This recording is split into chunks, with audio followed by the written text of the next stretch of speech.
ॐ नमो भगवते वासुदेवाय। 26वां अध्याय। महद आदि भिन्न भिन्न तत्वों की उत्पत्ति का वर्णन। श्री भगवान ने कहा, माता जी, अब मैं तुम्हें प्रकृति आदि सब तत्वों के अलग अलग लक्षण बतलाता हूँ। इन्हें जानकर मनुष्य प्रकृति के गुणों से मुक्त हो जाता है। आत्मदर्शन रूप ज्ञान ही पुरुष के मोक्ष का कारण है और वही उसकी अहंकार रूप हृदय ग्रंथि का छेदन करने वाला है, ऐसा पंडित जन कहते हैं। इस ज्ञान का मैं तुम्हारे आगे वर्णन करता हूँ। ये सारा जगत जिससे व्याप्त होकर प्रकाशित होता है, वह आत्मा ही पुरुष है। वह अनादि निर्गुण प्रकृति से परे अंतःकरण में स्फुरित होने वाला और स्वयं प्रकाश है। उस सर्वव्यापक पुरुष ने अपने पास लीला विलास पूर्वक आई हुई अव्यक्त और त्रिगुणात्मिका वैष्णवी माया को स्वेच्छा से स्वीकार कर लिया। लीला परायण प्रकृति अपने सत्वादी गुणों द्वारा उन्हीं के अनुरूप प्रजा की सृष्टि करने लगी। ये देख पुरुष ज्ञान को आच्छादित करने वाली उसकी आवरण शक्ति से मोहित हो गया, अपने स्वरूप को भूल गया। इस प्रकार अपने से भिन्न प्रकृति को ही अपना स्वरूप समझ लेने से पुरुष प्रकृति के गुणों द्वारा किए जाने वाले कर्मों में अपने को ही कर्ता मानने लगता है। इस कर्तृत्वाभिमान से ही अकर्ता, स्वाधीन, साक्षी और आनंद स्वरूप पुरुष को जन्म मृत्यु रूप बंधन एवं परतंत्रता की प्राप्ति होती है। कार्य रूप शरीर, कारण रूप इंद्रिय तथा कर्ता रूप इंद्रियाधिष्ठातृ देवताओं में पुरुष जो अपनेपन का आरोप कर लेता है, उसमें पंडित जन प्रकृति को ही कारण मानते हैं तथा वास्तव में प्रकृति से परे होकर भी जो प्रकृतिस्थ हो रहा है, उस पुरुष को सुख दुखों के भोगने में कारण मानते हैं। देवहूति ने कहा, पुरुषोत्तम, इस विश्व के स्थूल सूक्ष्म कार्य जिनके स्वरूप है तथा जो इसके कारण है, उन प्रकृति और पुरुष का लक्षण भी आप मुझसे कहिए। श्री भगवान ने कहा, जो त्रिगुणात्मक, अव्यक्त, नित्य और कार्य कारण रूप है तथा स्वयं निर्विशेष होकर भी संपूर्ण विशेष धर्मों का आश्रय है, उस प्रधान नामक तत्व को ही प्रकृति कहते हैं। 5 महाभूत, 5 तन्मात्रा, 4 अंतःकरण और 10 इंद्रिय, इन 24 तत्वों के समूह को विद्वान लोग प्रकृति का कार्य मानते हैं। पृथ्वी, जल, तेज, वायु और आकाश, ये 5 महाभूत है। गंध, रस, रूप, स्पर्श और शब्द, ये 5 तन्मात्र माने गए हैं। श्रोत्र, त्वचा, चक्षु, रसना, नासिका, वाक, पाणी, पाद, उपस्थ और पायु, ये 10 इंद्रियां हैं। मन, बुद्धि, चित्त और अहंकार, इन 4 के रूप में एक ही अंतःकरण अपनी संकल्प, निश्चय, चिंता और अभिमान रूपा 4 प्रकार की वृत्तियों से लक्षित होता है। इस प्रकार तत्वज्ञानी पुरुषों ने सगुण ब्रह्मा के सन्निवेश स्थान इन 24 तत्वों की संख्या बतलाई है। इनके सिवा जो काल है, वह 25वां तत्व है। कुछ लोग काल को पुरुष से भिन्न तत्व न मानकर पुरुष का प्रभाव अर्थात ईश्वर की संहारकारिणी शक्ति बताते हैं, जिससे माया के कार्य रूप देहादि में आत्म तत्व का अभिमान करके अहंकार से मोहित और अपने को कर्ता मानने वाले जीव को निरंतर भय लगा रहता है। मनुपुत्री, जिनकी प्रेरणा से गुणों की साम्यावस्था रूप निर्विशेष प्रकृति में गति उत्पन्न होती है, वास्तव में वे पुरुष रूप भगवान ही काल कहे जाते हैं। इस प्रकार जो अपनी माया के द्वारा सब प्राणियों के भीतर जीव रूप से और बाहर काल रूप से व्याप्त है, वे भगवान ही 25वें तत्व है। जब परम पुरुष परमात्मा ने जीवों के अदृष्टवश शोभ को प्राप्त हुई संपूर्ण जीवों की उत्पत्ति स्थान रूपा चित्शक्ति रूप वीर्य स्थापित किया, तो उससे तेजोमय महतत्व उत्पन्न हुआ। लय विक्षेपादि रहित तथा जगत के अंकुर रूप इस महतत्व ने अपने में स्थित विश्व को प्रकट करने के लिए अपने स्वरूप को आच्छादित करने वाले प्रलयकालीन अंधकार को अपने ही तेज से पी लिया। जो सत्व गुण में स्वच्छ, शांत और भगवान की उपलब्धि का स्थान रूप चित्त है, वही महतत्व है और उसी को वासुदेव कहते हैं। जिस प्रकार पृथ्वी आदि अन्य पदार्थों के संसर्ग से पूर्व जल अपनी स्वाभाविक फेन तरंगादि रहित अवस्था में अत्यंत स्वच्छ, विकार शून्य एवं शांत होता है, उसी प्रकार अपनी स्वाभाविकी अवस्था की दृष्टि से स्वच्छत्व, अविकारित्व और शांतत्व ही वृत्तियों से ही चित्त का लक्षण कहा गया है। तदनंतर भगवान की वीर रूप चित्त शक्ति से उत्पन्न हुए महतत्व के विकृत होने पर उससे क्रिया शक्ति प्रदान अहंकार उत्पन्न हुआ। वह वैकारिक, तेजस और तामस भेद से 3 प्रकार का है। उसी से क्रमशः मन, इंद्रियों और पंच महाभूतों की उत्पत्ति हुई। इस भूत, इंद्रिय और मन रूप अहंकार को ही पंडित जन साक्षात शंकरशन नामक सहस्त्र सिर वाले अनंत देव कहते हैं।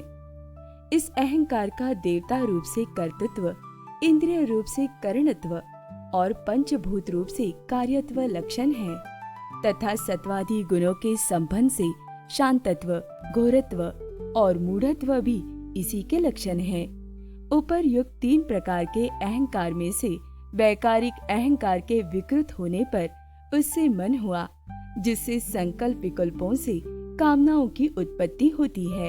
ये मनस्तत्व ही इंद्रियों के अधिष्ठाता अनिरुद्ध के नाम से प्रसिद्ध है।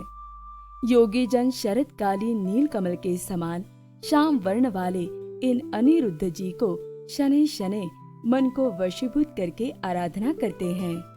साध्वी फिर तेजस अहंकार में विकार होने पर उससे बुद्धि तत्व उत्पन्न हुआ। वस्तु का स्फुरण रूप विज्ञान और इंद्रियों के व्यापार में सहायक होना, पदार्थों का विशेष ज्ञान करना, ये बुद्धि के कार्य हैं। वृत्तियों के भेद से संशय, विपर्यय, विपरीत ज्ञान, निश्चय, स्मृति और निद्रा भी बुद्धि के ही लक्षण हैं। ये बुद्धि तत्व ही प्रद्युम्न है। इंद्रिया भी तेजस अहंकार का ही कार्य है। कर्म और ज्ञान के विभाग से उनके कर्मेंद्रिय और ज्ञानेंद्रिय 2 भेद है। इनमें कर्म प्राण की शक्ति है और ज्ञान बुद्धि की। भगवान की चेतना शक्ति की प्रेरणा से तामस अहंकार के विकृत होने पर उससे शब्द तन्मात्रा का प्रादुर्भाव हुआ। शब्द तन्मात्र से आकाश तथा शब्द का ज्ञान कराने वाली श्रोत्रेंद्रिय उत्पन्न हुई। अर्थ का प्रकाशक होना, ओट में खड़े हुए वक्ता का भी ज्ञान करा देना और आकाश का सूक्ष्म रूप होना, विद्वानों के मत में यही शब्द के लक्षण हैं। भूतों को अवकाश देना, सबके बाहर भीतर वर्तमान रहना तथा प्राण, इंद्रिय और मन का आश्रय होना, ये आकाश के वृत्ति कार्य रूप लक्षण है। फिर शब्द तन्मात्र के कार्य आकाश में काल गति से विकार होने पर स्पर्श तन्मात्र हुआ और उससे वायु तथा स्पर्श का ग्रहण कराने वाली त्वगेंद्रिय त्वचा उत्पन्न हुई। कोमलता, कठोरता, शीतलता और उष्णता तथा वायु का सूक्ष्म रूप होना, ये स्पर्श के लक्षण हैं। वृक्ष की शाखा आदि को हिलाना, तृणादि को इकट्ठा कर देना, सर्वत्र पहुँचना, गंधादि युक्त द्रव्य को घ्राणाद्रि इंद्रियों के पास तथा शब्द को श्रोतेंद्रिय के समीप ले जाना तथा समस्त इंद्रियों को कार्य शक्ति देना, ये वायु की वृत्तियों के लक्षण हैं। तदनंतर दैव की प्रेरणा से स्पर्श तन्मात्र विशिष्ट वायु के विकृत होने पर उससे रूप तन्मात्र हुआ तथा उससे तेज और रूप को उपलब्ध कराने वाली नेत्रेंद्रिय का प्रादुर्भाव हुआ। साध्वी वस्तु के आकार का बोध कराना, गौण होना, द्रव्य के अंग रूप से प्रतीत होना, द्रव्य के जैसा आकार प्रकार और परिमाण आदि हो उसी रूप में उपलक्षित होना तथा तेज का स्वरूप भूत होना, ये सब रूप तन्मात्र की वृत्तियां हैं। चमकना, पकाना, शीत को दूर करना, सुखाना, भूख प्यास पैदा करना और उनकी निवृत्ति के लिए भोजन एवं जलपान कराना, ये तेज की वृत्तियां हैं। फिर दैव की प्रेरणा से रूप तन्मात्रमय तेज के विकृत होने पर उससे रस तन्मात्र हुआ और उससे जल तथा रस को ग्रहण कराने वाली रसेंद्रिय जीवा उत्पन्न हुई। रस अपने शुद्ध स्वरूप में एक ही है, परंतु अन्य भौतिक पदार्थों के संयोग से वह कसेला, मीठा, तीखा, कड़वा, खट्टा और नमकीन आदि कई प्रकार का हो जाता है।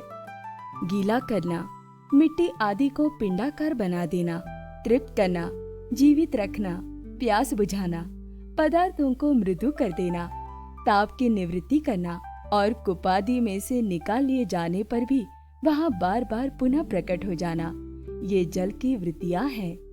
इसके पश्चात दैव प्रेरित रस स्वरूप जल के विकृत होने पर उससे गंध तन्मात्र हुआ और उससे पृथ्वी तथा गंध को ग्रहण कराने वाली घ्राणेन्द्रिय प्रकट हुई।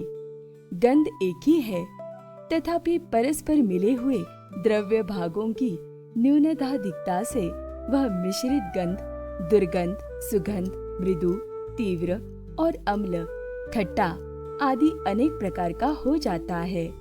प्रतिमादि रूप से ब्रह्मा की साकार भावना का आश्रय होना, जल आदि कारण तत्वों से भिन्न किसी दूसरे आश्रय की अपेक्षा किए बिना ही स्थित रहना, जल आदि अन्य पदार्थों को धारण करना, आकाश आदि का अवच्छेदक होना, घटाकाश, मठाकाश आदि भेदों को सिद्ध करना तथा परिणाम विशेष से संपूर्ण प्राणियों के स्त्रीत्व, पुरुषत्व आदि गुणों को प्रकट करना, ये पृथ्वी के कार्य रूप लक्षण हैं।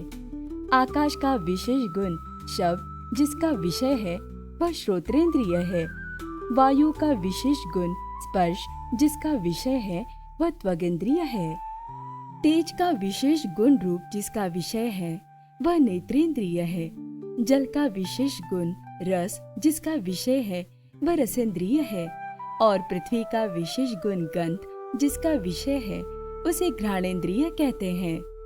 वायु आदि कार्य तत्वों में आकाश आदि कारण तत्वों के रहने से उनके गुण भी अनुगत देखे जाते हैं। इसलिए समस्त महाभूतों के गुण शब्द, स्पर्श, रूप, रस और गंध केवल पृथ्वी में ही पाए जाते हैं। जब मह तत्व, अहंकार और पंचभूत ये 7 तत्व परस्पर मिल न सके, पृथक पृथक ही रह गए, तब जगत के आदि कारण श्री नारायण ने काल, अदृष्ट और सत्वादि गुणों के सहित उनमें प्रवेश किया। फिर परमात्मा के प्रवेश से शुभ और आपस में मिले हुए उन तत्वों से एक जड़ अंड उत्पन्न हुआ। उस अंड से इस विराट पुरुष की अभिव्यक्ति हुई। इस अंड का नाम विशेष है। इसी के अंतर्गत श्री हरि के स्वरूप भूत 14 भुवनों का विस्तार है। ये चारों ओर से क्रमशः एक दूसरे से 10 गुने जल, अग्नि, वायु, आकाश, अहंकार और महतत्व इन 6 आवरणों से घिरा हुआ है। इन सब के बाहर 7वां आवरण प्रकृति का है। कारणमय जल में स्थित उस तेजोमय अंड से उठकर उस विराट पुरुष ने पुनः उसमें प्रवेश किया और फिर उसमें कई प्रकार के छिद्र किए। सबसे पहले उसमें मुख प्रकट हुआ, उससे वाक इंद्रिय और उसके अनंतर वाक का अधिष्ठाता अग्नि उत्पन्न हुआ। फिर नाक के छिद्र नथुने प्रकट हुए, उनसे प्राण सहित घ्राणेन्द्रिय उत्पन्न हुई। घ्राण के बाद उसका अधिष्ठाता वायु उत्पन्न हुआ। तत्पश्चात नेत्र गोलक प्रकट हुए, उनसे चक्षु इंद्रिय प्रकट हुई और उसके अनंतर उसका अधिष्ठाता सूर्य उत्पन्न हुआ। फिर कानों के छिद्र प्रकट हुए, उनसे उनकी इंद्रिय श्रोत्र और उसके अभिमानी दिग् देवता प्रकट हुए। उसके बाद उस विराट पुरुष की त्वचा उत्पन्न हुई, उससे रोम, मूंछ, दाढ़ी तथा सिर के बाल प्रकट हुए और उनके बाद त्वचा की अभिमानी औषधियाँ, अन्न आदि उत्पन्न हुई। इसके पश्चात लिंग प्रकट हुआ, उससे वीर्य और वीर्य के बाद लिंग का अभिमानी आपोदेव जल उत्पन्न हुआ। फिर गुदा प्रकट हुई, उससे अपान वायु और अपान के बाद उसका अभिमानी लोकों को भयभीत करने वाला मृत्यु देवता उत्पन्न हुआ। तदनंतर हाथ प्रकट हुए, उनसे बल और बल के बाद हस्तेंद्रिय का अभिमानी इंद्र उत्पन्न हुआ। फिर चरण प्रकट हुए, उनसे गति गमन की क्रिया और फिर पादेंद्रिय का अभिमानी विष्णु देवता उत्पन्न हुआ। इसी प्रकार जब विराट पुरुष की नाड़ियां प्रकट हुई तो उनसे रुधिर उत्पन्न हुआ और उससे नदियां हुई। फिर उसका उदर पेट प्रकट हुआ, उससे क्षुधा पिपासा की अभिव्यक्ति हुई और फिर उदर का अभिमानी समुद्र देवता उत्पन्न हुआ। तत्पश्चात उसका हृदय प्रकट हुआ, हृदय से मन का प्राकट्य हुआ, मन के बाद उसका अभिमानी देवता चंद्रमा हुआ। फिर हृदय से ही बुद्धि और उसके बाद उसका अभिमानी ब्रह्मा हुआ। तत्पश्चात अहंकार और उसके अनंतर उसका अभिमानी रुद्र देवता उत्पन्न हुआ। इसके बाद चित्त और उसका अभिमानी क्षेत्रज्ञ प्रकट हुआ। जब ये क्षेत्रज्ञ के अतिरिक्त सारे देवता उत्पन्न होकर भी विराट पुरुष को उठाने में असमर्थ रहे तो उसे उठाने के लिए क्रमशः फिर अपने अपने उत्पत्ति स्थानों में प्रविष्ट होने लगे। अग्नि ने वाणी के साथ मुख में प्रवेश किया, परंतु इससे विराट पुरुष न उठा। वायु ने घ्राणेन्द्रिय के सहित नासा छिद्रों में प्रवेश किया, फिर भी विराट पुरुष न उठा। सूर्य ने चक्षु के सहित नेत्रों में प्रवेश किया, तब भी विराट पुरुष न उठा। दिशाओं ने श्रवेंद्रिय के सहित कानों में प्रवेश किया, तो भी विराट पुरुष न उठा। औषधियों ने रोमों के सहित त्वचा में प्रवेश किया, फिर भी विराट पुरुष न उठा। जल ने वीर्य के साथ लिंग में प्रवेश किया, तब भी विराट पुरुष न उठा। मृत्यु ने अपान के साथ गुदा में प्रवेश किया, फिर भी विराट पुरुष न उठा।